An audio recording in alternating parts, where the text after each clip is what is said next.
You're listening to The Practical Wealth Show with Curtis May. All right. Hey, guys. Welcome to another episode of The Practical Wealth Show. So I'm excited to speak with my guest today, John Lanza. John Lanza has a company called Sniggle Zoo Entertainment. All right. And let me give you a little bit of his bio and then a short, because I'm going to let him finish it. But John is folks, we're both on a mission, right? So John's on a mission to help families raise money smart, empower kids so that they can live a happier, more fulfilled lives. And to that end, he's written a great book called The Art of Allowance. Definitely have to pick that up, with 3 other children's picture books. And so John is the creator and chief mammal of the Money Mammals and award-winning DVD youth savings account program for credit unions. Definitely have to find out about that. And all built around the core of the Money Mammals mantra: will share and save and spend smart too. And so John's mission began with a simple question: how can I raise our kids to be money smart? And let me tell you, I get that question a lot. John, say hi to my listeners out there. Hello, listeners of Curtis's show. I'm very excited to be here, and thanks for that intro. This will be a lot of fun. Yes, I think so. So tell me, with that mission, because, I work with clients, and that is, and I do, a fair, in our area, a fair amount of, I would say, teenagers. Like, it's hard sometimes to get it, for me, to get it across to like younger kids. And so that's really interesting. But how can we raise our kids to be money smart, and what started this whole thing for you? Where'd that come from? Well, it came from my wife and I. We now have 2 kids who are 15, 2 girls, 15 and 13. Mm-hmm. And back when the 15-year-old was about 6 months old, my wife and I knew we wanted to raise money smart kids. That was just something we knew. It was just one of the values we wanted to instill on her. At that time, it was just 1, and then it would be 2 girls. Just knowing that, if you have your financial world in order, it's just going to make a lot of things a lot easier. It's not the answer to everything, obviously. Having your money act together is really important. And I came from, I was a camp counselor, then I worked in entertainment and some materials that were also educational. And I kind of came at it from the idea that if we can make this fun for kids, how about we take something that's, seemingly boring, financial literacy, and get kids excited about it. And lo and behold, when my wife and I looked into it, we realized that not only can they, but they should learn early. There's a lot they can learn early, and that they're going to learn early, and we want to be intentional about teaching them. So this idea of making it fun for them made a lot of sense. And the research has kind of gone on to bear out the importance of doing this younger, and there's still plenty of research to be done in this area. But it's been exciting, and it's been a lot of fun, and it's been very gratifying to see our kids go through their trials and tribulations, and other kids go through their trials and tribulations as they kind of move on this path to trying to become money smart and eventually money empowered. Right, exactly. What age do you and should parents, I don't want to do third party here, start with this process? Well, we think it's really important to start pretty early. I mean, you can start the process as young as 2. And before I hear that collective gasp from your audience, the reason when I say 2, I don't mean that you didn't hear it from me, because I'm like, yeah, that's what I'm talking about. So no. But I can hear it, because when I say this and I'm talking to people and I can see them, I know the reaction. There's a lot of skeptical faces out there. But we're not talking about at this point, setting up an allowance for them. We're not talking about explaining compound interest or complex derivatives to them. Right. What we're doing. Listen, you're 2. You can do the rule 72. What are you talking about? Come on, don't be a slacker. All right, no. All right. Yeah. And so, and now this is, and you will get to those points. But right. The reason you can get to those points is because you open up a dialogue, and the earlier you open up, the better. And here's the reason. So those skeptical faces tend to go away when I talk to parents, because parents know that kids become aware very quickly of media, They're being advertised to before they're two. Yes. And what are they being advertised to do? Spend money, right? Consume. So they're being introduced to money as something that you spend, right? The purpose of beginning these conversations with them from a young age is that we want to give them other purposes for money. So those are sharing or charitable giving and saving for longer term items and spending smart. Now, the other point here is for a 2 or 3-year-old, you are not going to talk in depth about these things, but you're going to introduce them to these concepts. Here's the best way to think about it is there's a term, we all read to our kids from a way young, I was reading to my kid like within the first week, right? Yeah.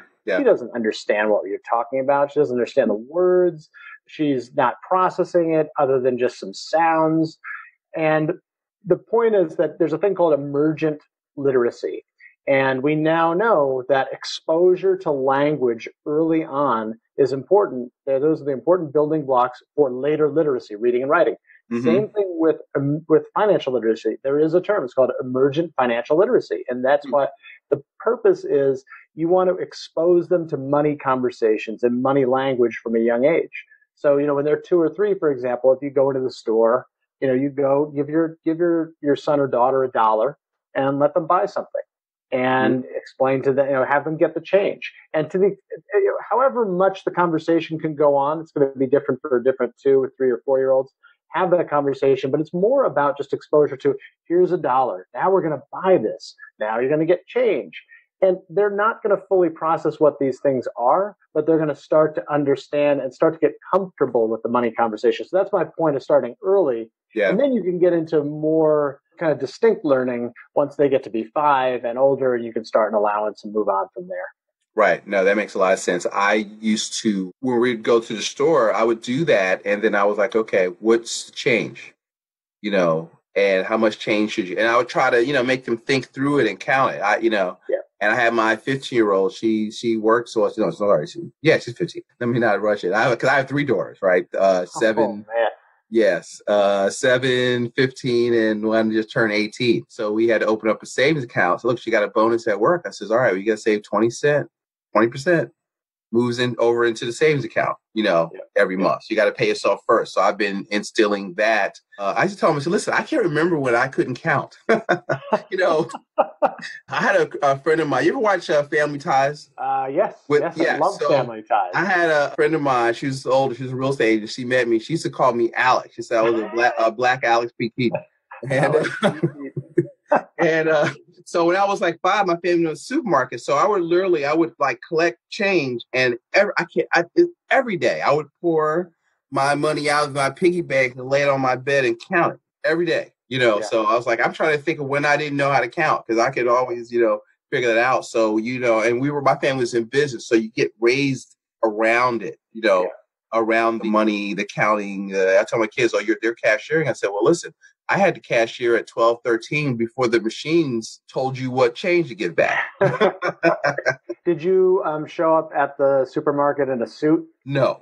Well, first of all, we had our own store. It's why I was telling somebody, so we didn't, we had Mays Market, so we're not going to Acme, so. But I had, but what happened was funny, because when I got into financial services, I was like 20. So I was preppy. I went to school in Boston, so I was quasi preppy. And so I'm so young, people are looking at me like, what can you tell me about money? Boy, I got socks older than you, and so I had to dress like I was 30 and married. So, I was 20 and single. So, anyway, that's when Run DMC was out. So I had to go from the shell top Adidas to sport coats and blazers and tie. So they're like, what's wrong with Curtis? I'm in business. I'm trying to make a buck. Right. So let me ask you this. What, in your opinion, what are the biggest mistakes that people make when it comes to teaching their kids about money? Well, getting back to what we were originally talking about, I actually think it's just not opening up the conversation. And a lot of times that is because every one of us carries a certain amount of money baggage with us, mistakes we've made. We've all done them. We've all made stupid mistakes. I've made a slew of them. Mm-hmm. And we keep that from allowing us to start a conversation with our kids. And when I say start a conversation, I actually just mean the whole process. So, starting an allowance is a means of starting a lifelong conversation with your kids. And it's perfectly okay to not be not money genius, a money expert. I'm not a money expert, right? But I do know that what kids can learn, and I do know that kids will learn, and that we want to start early. So I think that's the biggest problem, is that people either two things. One, they either don't start, and I think a lot of that is because there's some money shame involved. And the other reason that they don't start is that they feel like, they want their kids to be kids. They don't want to kind of burden them with money. But the reality is, this is not a burden. This is something that the kids have to start dealing with at some point anyway. And at some point, they're going to need money, whether you're shelling it out of your pocket or whether you're giving it to them intentionally on a periodic basis and allowing them to start making decisions with their money. They're going to be making money decisions. So start the conversation. The other reason that's important is because you want to instill your values onto them. You don't want other folks, other media entities, anyone else instilling those values, because they will instill those values. Because what's going to happen is, if you don't have the conversation, then a lot of the conversation is going to go back to what I talked about before, which is spend. Right. Spend, right. That's basically what kids know how to. I'm doing this class with 15-year-olds right now, and so I tell people there's only 4 things you can do with $1. Spend it, save, and invest, or to give it away. And the order in which you perceive that forms your financial philosophy. And the first thing they always say is spend it. I want to get sneakers. I want to get this. I'm going to get my nails done. And so if we don't train them to not be a consumer, that's what media wants them to do. Yeah. Be a smart consumer, right? So like we have 3 jars we talk about. The 3-jar system is not something we made up, but we have share, save, and spend, but it's spend smart. And I don't think that's just a semantic trick. I think the whole point of that, I know the whole point of it is to have them be mindful of their spending. And getting back to your decision, you hit on a key point, which is it's pretty simple. Like, this is what you can do with your money, right? Right. But so we focus on 3 kind of core money smart skills. So there's distinguishing between needs and wants, saving for goals, and then making smart money choices. And the key point with that last one is that whether you make a choice or not, or whether you make an intentional choice or not, you are making a choice every single time you receive some money and do something with it, whether it's the choice to spend it, to save it, to share it, or invest it. That's awesome. Yes. So let me ask you, so what are some of the myths? Because you brought this up earlier, so I wanted to follow up for it, left my head, was, let's say they're older, I guess, allowances. What are the myths around allowances? Is it handouts? Should it be tied to chores? Because I get a lot of, you're supposed to do chores. This is stuff that you get done around the house. And how much should you give, in your opinion? I know I asked about 3 questions in that, but you unpack them as your leisure.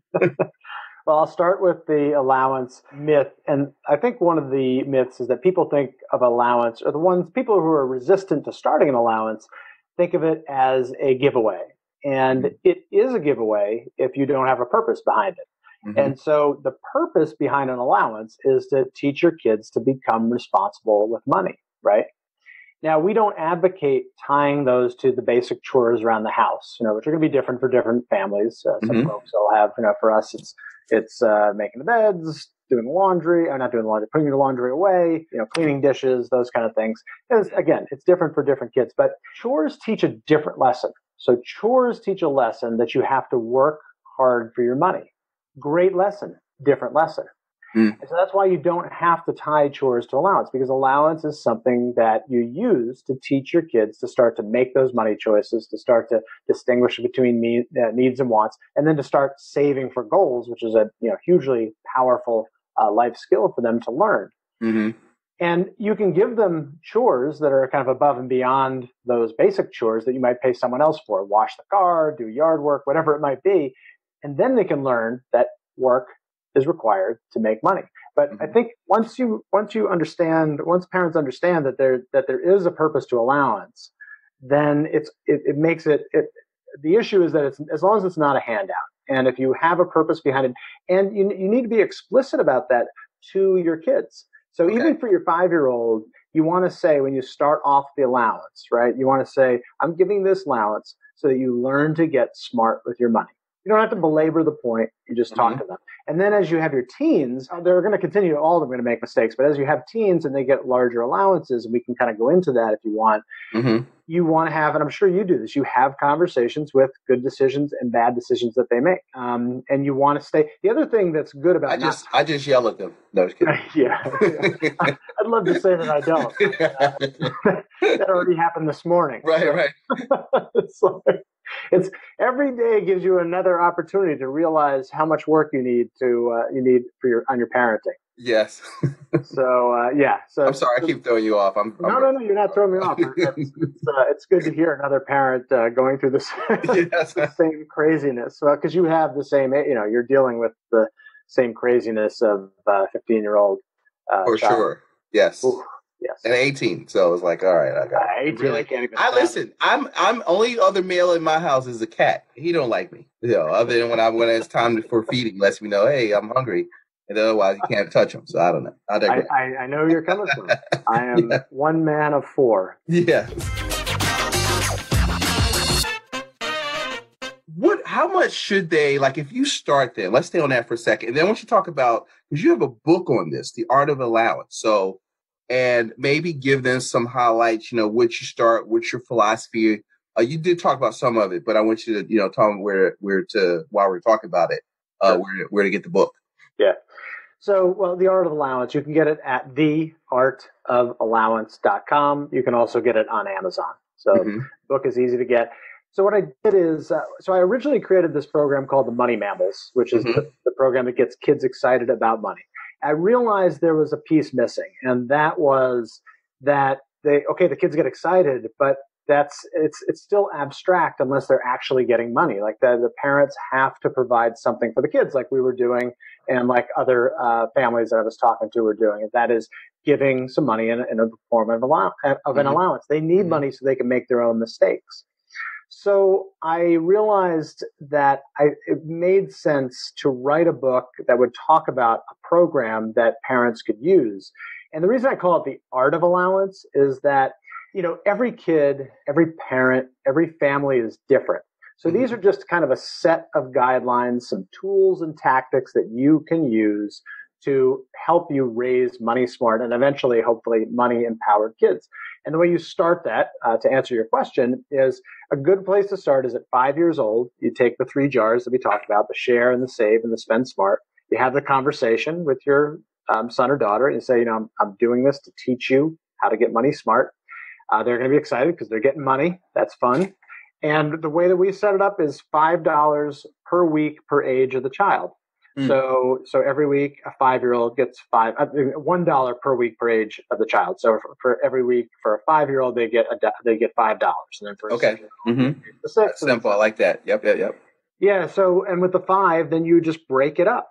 And you can do it different ways. Some people will break it up 80-10-10 and deal with the change, right? So they'll take 80% of that and then they'll break. We were too lazy, so we just did basically 60-20-20. So we take $1 and put that into the share jar. That's for charitable giving. And then we put $1 into the save jar. That's for saving for longer term goals. Now, this idea is kind of like the idea of opting people into a 401k program. And they talk about this. I think Sunstein and Richard Thaler in their book Nudge talked about this idea. And they found the companies that do Nudge, they opt people into something like that. You see that I think it's like an 80% of the people that get opted in stay with a 401k. Whereas if they automatically get opted in, whereas if they have to opt themselves in, it's like a 25%. That's the number of people that actually decide to invest in a 401k. So the reason I bring that up is we think that saving is a good thing for our kids to do. So we are opting them into it so that they learn to pay themselves first, like you said said earlier, and they can start saving for goals. And then they have to do that. So that dollar has to go there. And then the share jar, they put $1 there because we're opting them in to giving money back. And so every week they're putting those dollars in. Then they get 3 discretionary dollars. Okay, so those $3 can go in any of the 3 jars. They usually will go in the Spend Smart jar. And that's their money that they can spend on anything they want at any time within the family rules. Certain things like, you can't rent Nightmare on Elm Street, things like that. If you're Right. But that's their money. It's important that you can act as a guide, but it's, this is a low stakes environment where they can make some mistakes. So they may buy something that you're thinking, oh God, what a waste of money that is. Mm-hmm. But you're going to let them buy it typically. And then you can use that as a reference point for later purchases. If you think they're maybe making a decision that might not be so good, you say, well, I remember when you bought that piece of junk right. Back on whatever day it was. You sure you want to buy that now? Especially, and what you want to do sooner than later is get them saving for a goal in that save jar, because what we do is we'll take whatever that item is, and it's very easy because once they start getting some money, they'll find something that they can't afford that might take them 4 to 8 weeks to save for. You stick a picture of that thing on the save jar. You go through the process of how long it might take them to save based on the allowance that they have. Mm-hmm. And in that allowance time, you say to them, oh, you know what? You could get to the whatever it is. Let's say it's a scooter you're saving for. You could get to that faster if you take some of those $3 that you have in the spend jar and put them in the save jar. Ah, okay. And then you can further incentivize them by matching them. So you could match them a quarter for every dollar. You could match them $1 for dollar.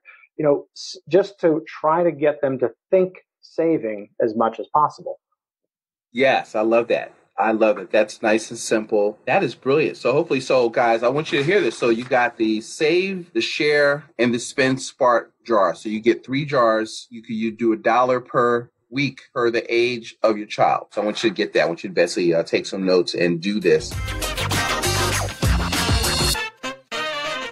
Talk about how credit unions can connect. Talk about Money Mammals and that program and the savings. How does that get set up? Is that you have to bring it to your credit union, or how does that work out? Yeah, so we work with credit unions all across the country, and what they do is they use the program as a way to further their mission. So credit unions, part of their mission is to provide financial literacy for the communities that they serve. Mm-hmm. So the Money Mammals obviously fulfill that mission and do it at a time when it really matters, when parents are looking for something. Parents may not even know that they're looking for it, and then they see, Money Mammals, I gotta set up a Money Mammals account. So we're really fortunate to work with these amazing credit unions who, what they do is they set up programs where the kids can get incentivized for saving. So they get a little punch card. Every time they bring some money in, they'll get a little punch on that. They accumulate a certain amount of punches, and the kids get rewarded for saving their money in an account. And that's just a great lesson for them to learn from an early age. The other thing the credit unions do is they also go into schools. We have a curriculum that allows them to go into schools and start teaching in the schools.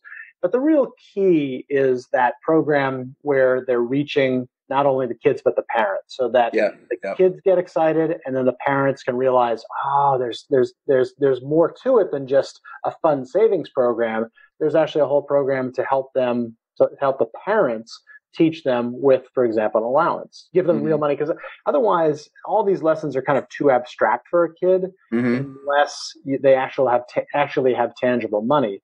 And, I think that's the other thing that sometimes parents have difficulty with is, they're going to be wasting that money. And they're going to make some decisions that you may not agree with that money, but it's much better for them to make those decisions when they're 5 and 6 and 7 than when they're first doing them when they're 20, 21, and 22. Yeah. The consequences of those decisions are with $50,000 of student loan debt, and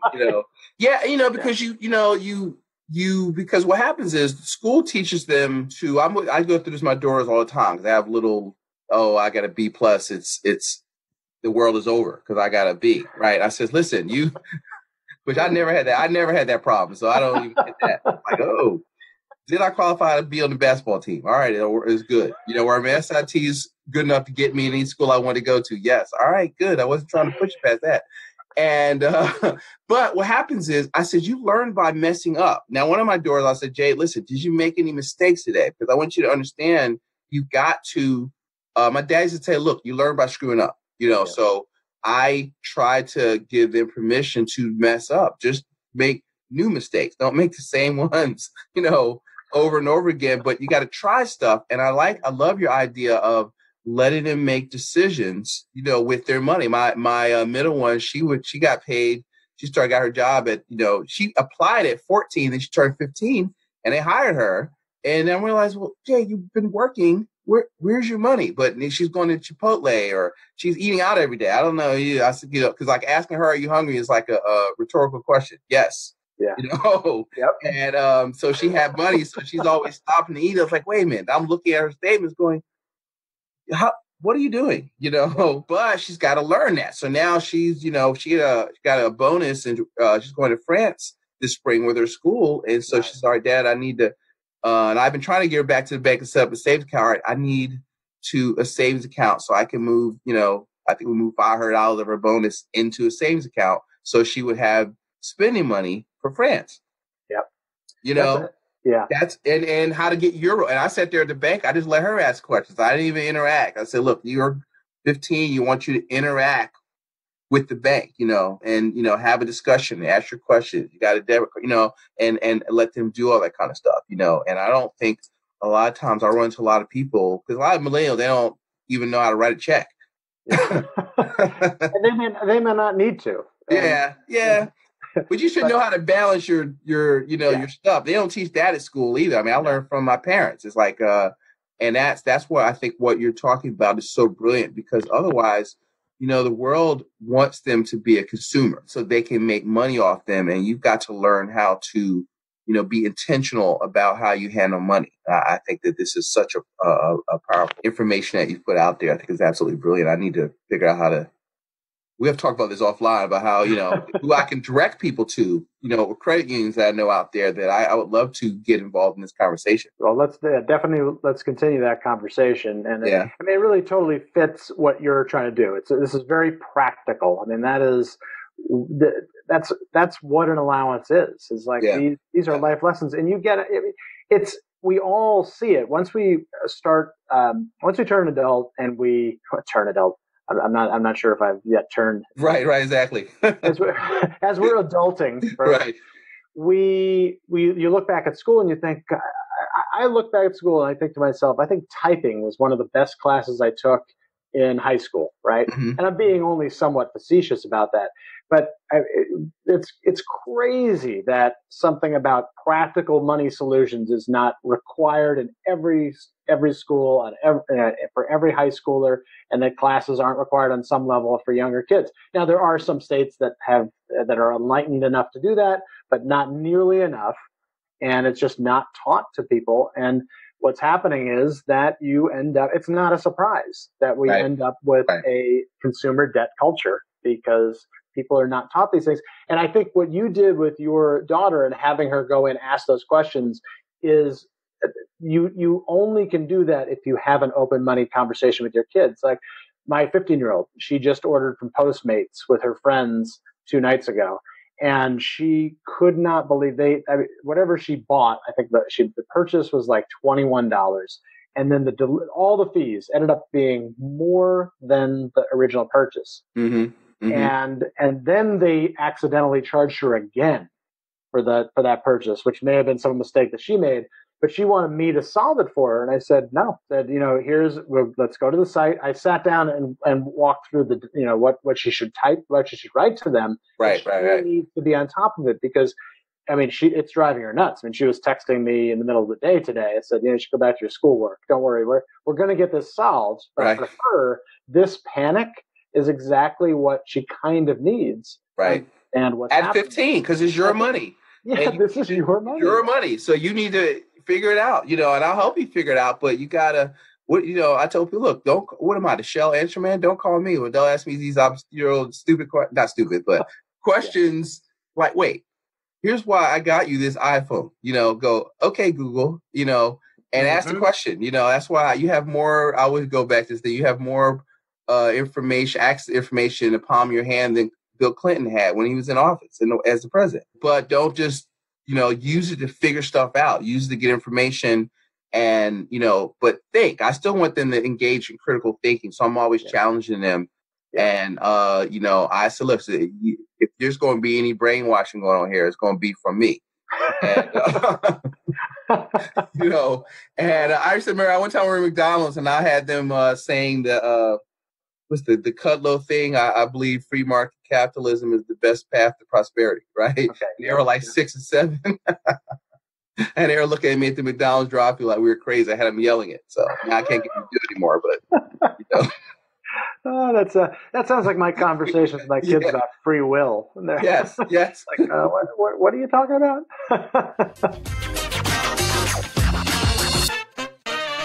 So, John, listen, I can talk to you all day, but I know you got things to do, and I appreciate you sharing your time with us. If how would our listeners get in touch with you? What's the would you like to share with them, and where's the best way to reach out to find more information about what you're doing and helping, and how can they educate your kids?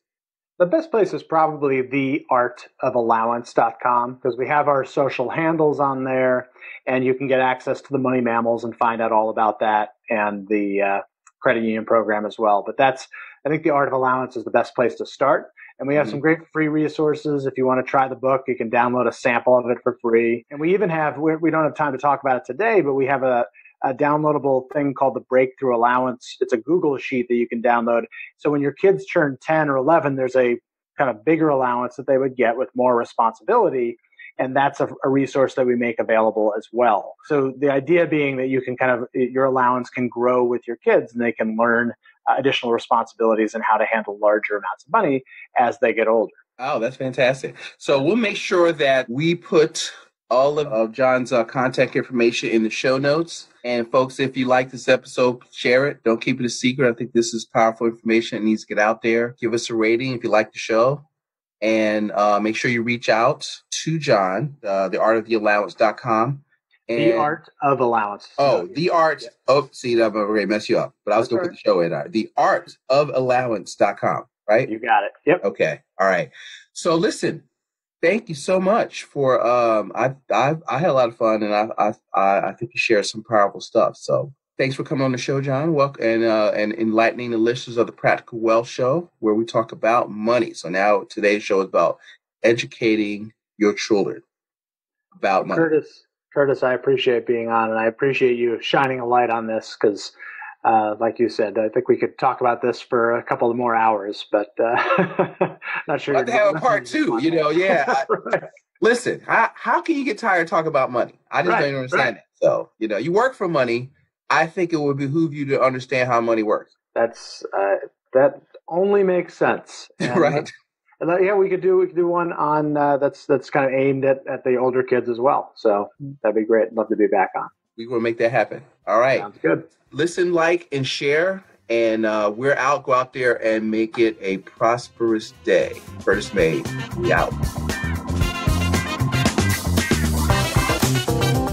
Thanks for listening to Practical Wealth. To access the show notes and resources, go to practicalwealthshow.com. To get your questions on the show, go to practicalwealthshow.com.